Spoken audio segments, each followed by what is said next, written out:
Análisis Viva, el primer podcast en español donde los analistas económicos más reconocidos se dan cita para revisar lo más relevante en materia económico-financiera en México y el mundo.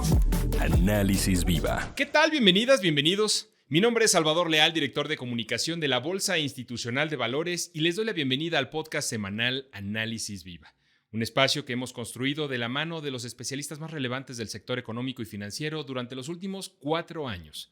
No olviden seguirnos en todas nuestras redes sociales para mantenerse enterados de lo más importante en los mercados de nuestro país. El día de hoy le damos la bienvenida a nuestra invitada Pamela Díaz-Loubet. Ella es Mexico Economist en BNP Paribas y una de las analistas más influyentes de México para la revista Forbes. Pamela, muchas gracias por estar con nosotros en este Análisis Viva. Al contrario, Salvador, muchas gracias por la invitación. Es un gusto para mí poder acompañarlos hoy. Si te parece bien, hablemos de la noticia de la semana, que es finalmente la decisión de política monetaria por parte de Banxico. Así es, claro que sí, justo acaba de ser la decisión de política monetaria de Banxico y me parece que en general es una decisión, un comunicado que viene bastante en línea con lo que se estaba esperando. ¿En qué sentido? Tenemos una decisión que extiende la pausa monetaria, una decisión unánime y también una orientación hacia adelante en el comunicado que tiene cambios bastante marginales. Sin embargo, creo que hay algunos elementos dentro de este comunicado que sí podrían sugerirnos algunas cosas sobre lo que viene para el ciclo de easing monetario en México. ¿Cuáles son aquellos elementos?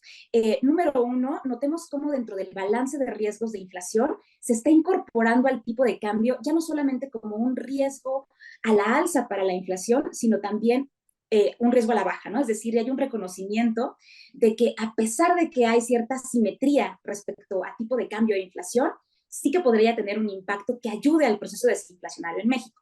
Número dos, no hay mención a los bancos de otros países de la TAM dentro del comunicado, pero sí hay algunas menciones a lo que está sucediendo con la Fed y a cómo, pues al final, el ciclo de alzas todavía podría continuar en nuestro país vecino.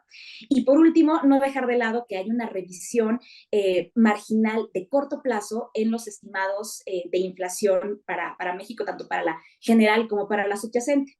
Y déjame ahondar un poco en esto, porque creo que al final del día, estos matices del comunicado pueden observarse justamente en diferentes aristas de inflación dentro del mismo.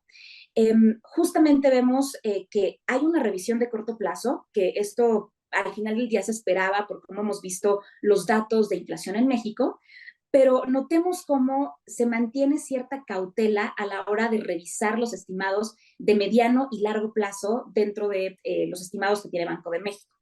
No es algo menor porque la interacción que se está dando entre la inflación de corto plazo con revisiones a la baja y la inflación de mediano plazo nos indica que pese a las sorpresas inflacionarias que hemos visto en este momento, pues no hemos tenido un ajuste que ayude como a la inflación a efectivamente mejorar esta trayectoria de convergencia a la baja.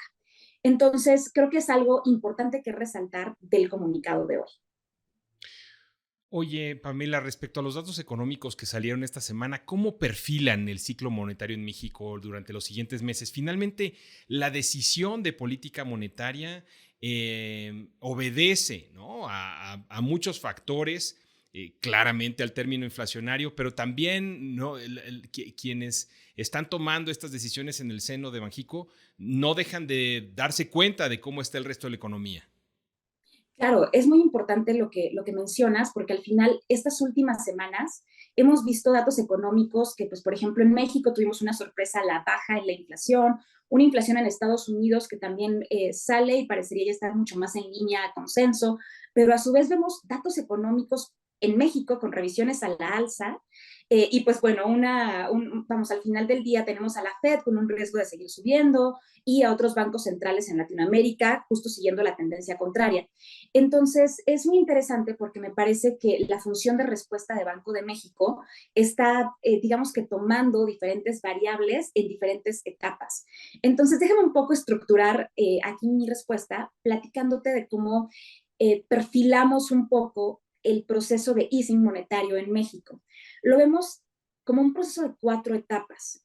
La primera de ellas la estamos viviendo ahorita, es una etapa de ajuste pasivo en la tasa de referencia. Esta es una etapa en donde la tasa real, medida como la tasa de política monetaria menos las expectativas 12 meses, ha seguido incrementándose a la par que las expectativas de inflación van cayendo. Es decir, la postura monetaria en México sigue siendo más restrictiva cada vez. Segunda etapa la vemos en noviembre de este año, que es aquí donde tenemos esta expectativa de que haya un corte en la tasa de referencia.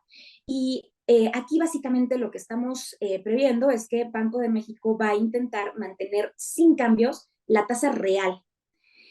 Posteriormente, y esto creo que es la parte más importante de cómo prevemos que se presente este ciclo en México, no necesariamente el corte de noviembre va a implicar que Banxico se vea inmerso ya en un ciclo de cortes en su tasa de referencia.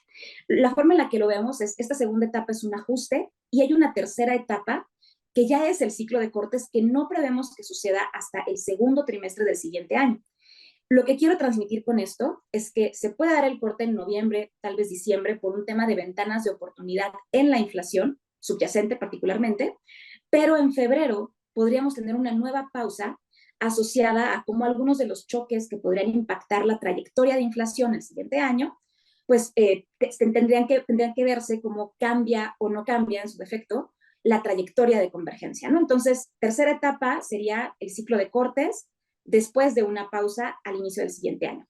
Y ya por último, vemos como una cuarta etapa dentro de este proceso de ajuste o de normalización monetaria, una etapa de vuelta a la tasa neutral.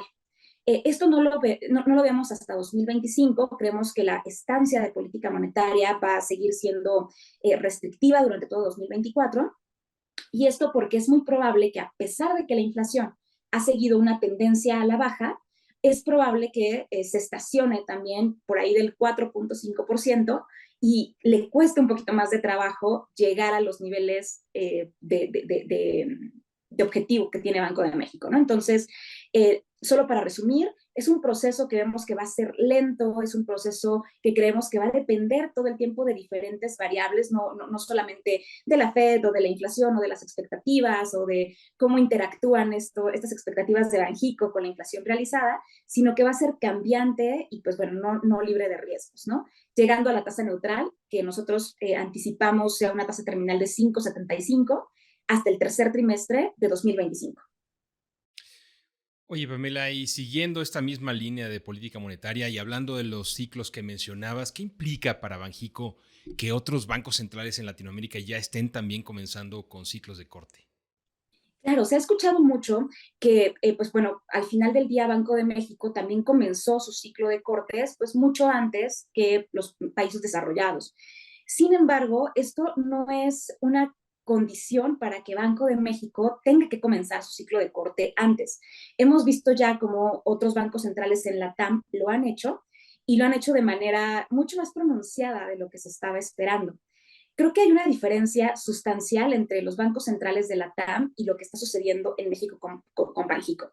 Y esta diferencia es que a la hora de analizar el proceso desinflacionario en la TAM y en México, algo que está pasando es que no se está dando un traspaso rápido de la inflación no subyacente a la subyacente, esto en México.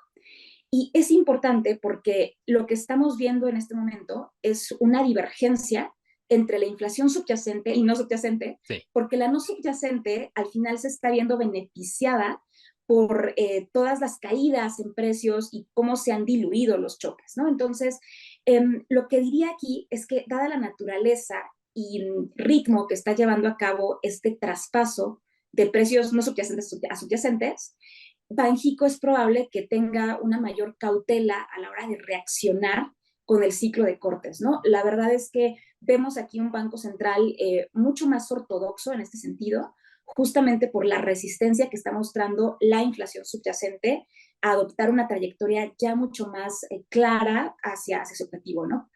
¿Qué pasa aquí? Es mucho un tema de que hay algunas rigideces en la economía mexicana, la estructura de mercado, tenemos cierto pushback por parte de la demanda también, porque al final la economía en México ha estado, pues digamos que teniendo un desempeño mucho mejor a lo que se estaba esperando, y esto de alguna manera hace que este proceso de traspaso sea mucho más lento, ¿no? Entonces, sí nos parece que hasta que no veamos a la inflación subyacente también adoptar esa tendencia clara, Banco de México va a seguir manteniendo una postura de cautela y mucho más ortodoxa que otros bancos centrales en la TAM.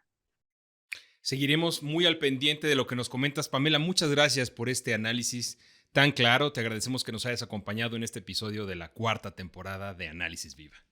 Al contrario, Salvador, muchas gracias a ustedes. Ella es Pamela Díaz-Loubet, Mexico Economist en BNP Paribas. Y a ustedes muchas gracias también por escucharnos. Si el episodio fue de su agrado, los invitamos a dejar una reseña, un like en cualquiera de las plataformas desde la que nos escuchen o compartirlo a sus contactos y amigos. Si están viendo este podcast a través de YouTube, no olviden suscribirse a nuestro canal para recibir notificaciones de las próximas publicaciones. La producción de este podcast estuvo a cargo de Rogelio Unzueta. Agradecemos a nuestros ingenieros en audio y video Héctor García y Omar Vieira. Los acompañó Salvador Leal y esto fue Análisis Viva. Hasta la próxima. La Bolsa Institucional de Valores presentó Análisis Viva. Suscríbete a nuestro podcast y síguenos en todas nuestras redes sociales.